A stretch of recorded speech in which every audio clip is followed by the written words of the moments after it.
అందరికీ నమస్కారం. ఈరోజు మనం చర్చించబోయేటువంటి విషయం మత, జాతి, కుల, వర్గ సంబంధమైన వివాదాల్లో చిక్కుకునే వారి జాతకాలలో ముఖ్యంగా పరిశీలించవలసిన విషయం. అష్టమ భావత్రయాన్ని చెడగొట్టే గ్రహమే గురు భావత్రయాలను కూడా చెడగొట్టినప్పుడు ఈ విధంగా మత, జాతి, కుల, వర్గ సంబంధమైన వివాదాల్లో చిక్కుకునే అవకాశం ఉంటుంది.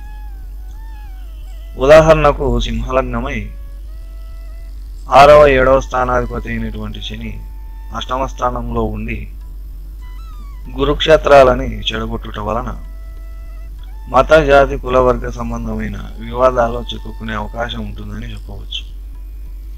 అదేవిధంగా కుంభలగ్నమై ఈ కుంభలగ్నానికి ద్వితీయ స్థానంలో గురువు ఉండి అష్టమ భావత్రయాన్ని చెడగొట్టినప్పుడు కూడా పై ఫలితాలని చూడవచ్చు.